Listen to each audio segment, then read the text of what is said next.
Isoko iva Amaraso yo mu mitima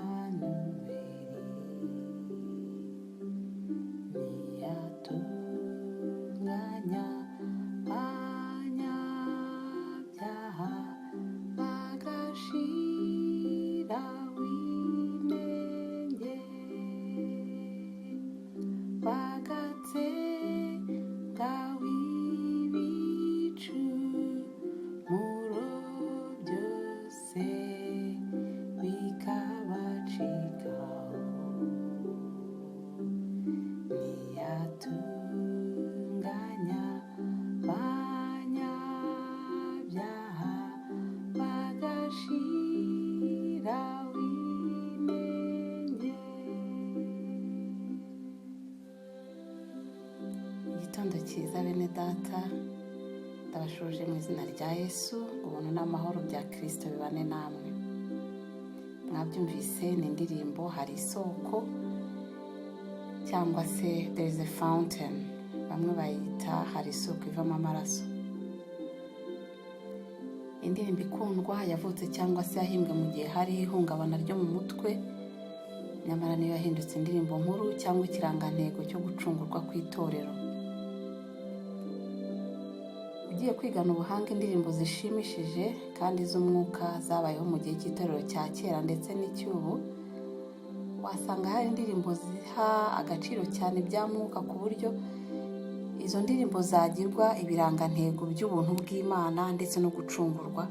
Imwe muri izo ndirimbo ni hari isoko, yanditswe n'umugabo w'umwongereza witwa William Cooper, umupoete akaba n'umwanditsi w'indirimbo zo mu gitabo. William Cooper yavutse ku itariki ya 15 Ugushyingo mu 1731. Yagize amahirwe yo kuvukira mu muryango ukomeye. Ese yari umukozi w'umunyabiro ndetse nyina yari umuryango w'ibwami. Yigishijwe mu mashuri yigenga ya Westminster, aho yavanye impamyabumenyi y'amategeko mu rwego rwa kaminuza, ndetse iyo mpamyabushobozi nyuma yamuhaye uburenganzira bwo gukora ikizamini kugira ngo abone uruhushya rwo kuba umuroya mu nkiko z'ubutabera z'Ubwongereza. Nyamara nubwo hari ibyo yagezeho mu by'ubwenge, Cooper kuva mu bwana bwe yari umunyamagara make ndetse agahora afite umuze. Inkomoko yabyo ni urupfu rwa nyina yananiwe kwakira ubwo yamusigaga afite imyaka 6 gusa. Yananiwe kubyakira, biragenda biramukurikirana kugeza abaye mukuru. Iminsi ye yose yahoraga aririra nyina. Ubwo yagombaga gukora ikizamini cya nyuma cyo guhabwa uburenganzira bwo kuba umuroya, ngo yagize ubwoba bwinshi cyane bimuviramo guhungabana mu mutwe, ndetse bigendanira ko byanga gukira. Amashuri y'iby'amategeko yapfuye ubusa kuko atigeze akora ibijyanye n'amategeko. Nyuma yaje kwigira mu byo kwiyandikira ibitabo ndetse n'amapoeme, ndetse ku gahinda n'umubabaro by'uko atakoze ikizamini cyo kuba umuroya cyangwa se umunyamategeko, hiyongereyeho ko umuntu yakundaga yamwanze maze afata icyemezo cyo kwiyahura. Yagerageje kwiyica inshuro 3 ariko biranga. Byarangiye bamujyanye kumufungira mu kigo cy'abarwayi bo mu mutwe mu gihe kingana n'umwaka n'amezi 6. Ubwo yari afungiye aho hantu, uko yakomezaga kugira ibihe byinshi by'agahinda no kwiheba, igihe kinini yisomeraga Bibiliya, akisomera ibyanditswe byera. Yagiye yibuka ibihe bye byo mu bwana, uko basengaga, maze atangira kwibaza amaherezo y'ubugingo bwe. Yakomeje kurwana n'ikibazo cyo kumenya agakiza ke no kugirana amahoro n'Imana. Igihe kimwe ubwo yasomaga mu gitabo cy'Abaroma, yahuye n'amagambo y'intumwa Pawulo aho yavuze ati, kuko bose bakoze ibyaha ntibashyikira ubwiza bw'Imana, ahubwo batsindishirizwa n'ubuntu bwayo ibibahereye ubusa kubwo gucungurwa kubonerwa muri Yesu Kristo. Niyo Imana yashyizeho kuba impongano y'uwizera amaraso ye, kugira ngo yerekane gukiranuka kwayo kwayiteye kwirengagiza ibyaha byakozwe mbere y'icyo gihe, ubwo Imana yabyihanganiraga. Biri mu Baroma igice cya 3 umurongo 23 kugeza ku 25. Akimara gusoma aya magambo, yahise yumvamo ko akeneye umucunguzi no gutungana biri mu maraso ya Yesu umucunguzi wacu yasheshe ku musaraba, abihamirijwe n'Umwuka Wera. William Cooper yahise yumva agiranye umushyikirano na Kristo no kumva ababariwe ibyaha bye. Kuva ubwo nibwo yahindutse arakizwa, kandi ubwo hari mu mwaka w'1764 yari afite imyaka 33 y'ubukuru. Irindi somo ryamufashije ni Abefesi igice cya 2 umurongo wa 13 havuga ngo, ariko none kuko muri Kristo Yesu mwebwe abari kure kera mwigijwe hafi n'amaraso ya Kristo. Yaje koroherwa n'uburwayi bwe, ajyanwa mu rugo rw'umuvugabutumwa wari mu kiruhuko cy'izabukuru witwa More Unwin. Yahaherewe ibyo kurya by'umwuka, ndetse Reverend Unwin n'umufasha we Mary bamufashije neza ku buryo bwose bushoboka. Inyuma y'imyaka 5 Reverend Unwin yaje gupfa. Hanyuma Reverend John Newton yasabye ko Mary n'umuryango we bamwemerera bakamusanga Olney mu Bwongereza.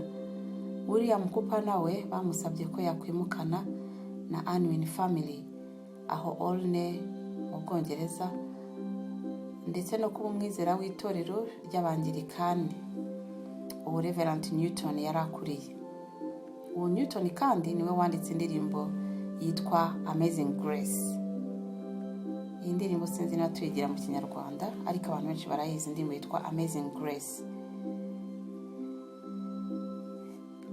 Igihe yari atuye muri iyo paruwasi ya Olney, William Cooper yabaga mu nzu ntoya ya Annex.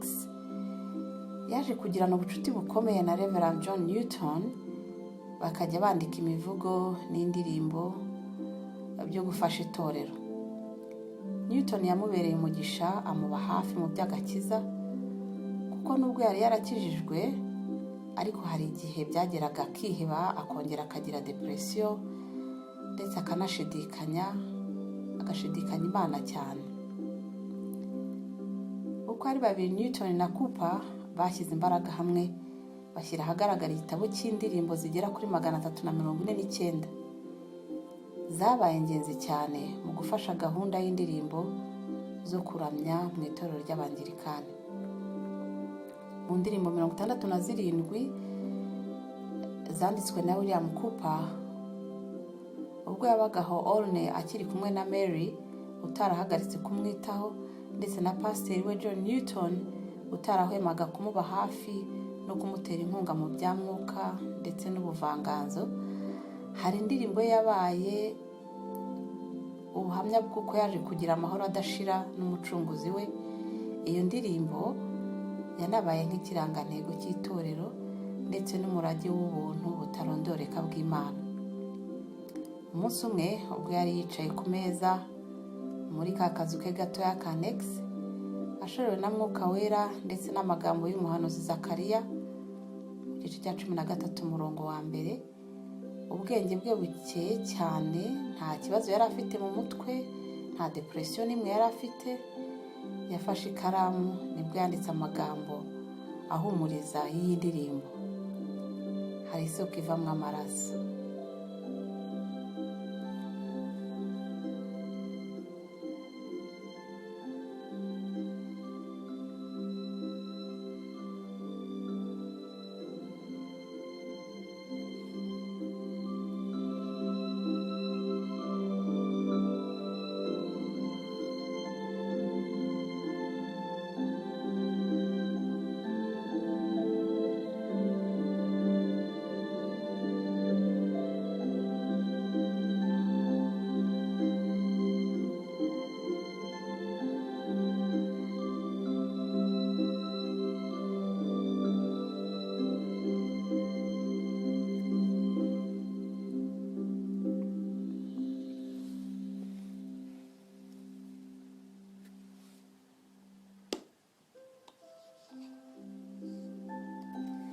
William Cooper nta gihe kinini yamaze ku isi amaze kwandika iyi ndirimbo.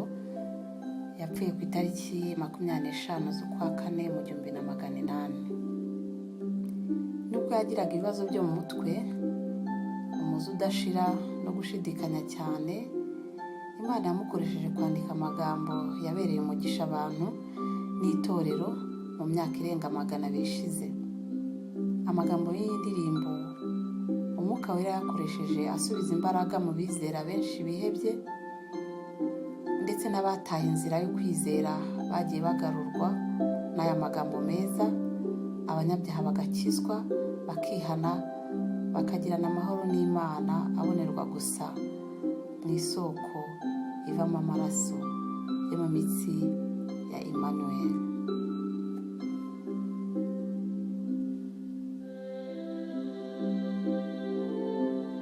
Iyi ndirimbo ni indirimbo nziza cyane, nta gushidikanya. Nanjye yaramfashije, ndayikunda, ndetse n'abantu benshi barayikunda. Ni ukuri abantu benshi bagiye bitanga bandika indirimbo z'ingirakamaro, ndetse bashorewe na Mwuka Wera.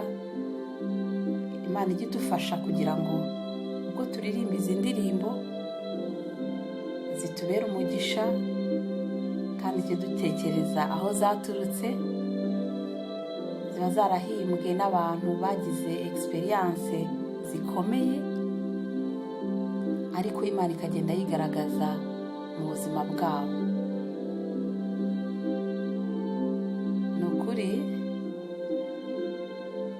mu isoko ivamo amaraso mu mitsi ya Emmanuel hari ugukira, hari ukubona ubugingo buhoraho. Ndifuriza umuntu wese kugira ngo iyo soko ivamo amaraso ya Yesu ayigiriye, ndetse ayogemo imwoza ibyaha bye, kandi umucunguzi wacu watubambiwe akatumenera amaraso ku musaraba azatugeze mu bwami bwe. Ibyo nisabira umuntu wese, ibyo nisabira nsabira n'umuntu wese mu izina rya Yesu, amen.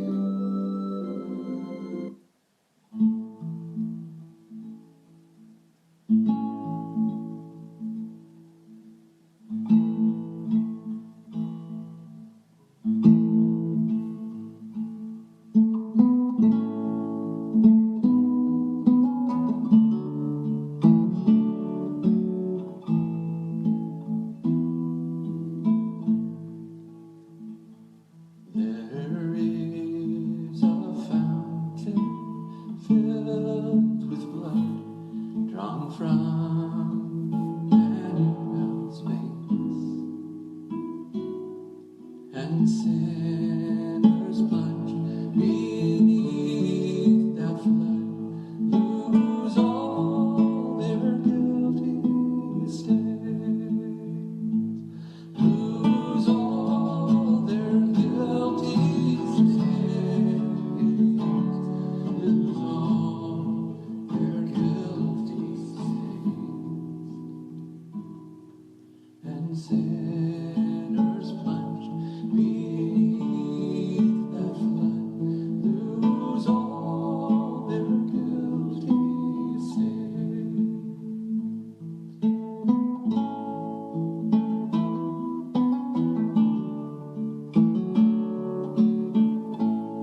sin.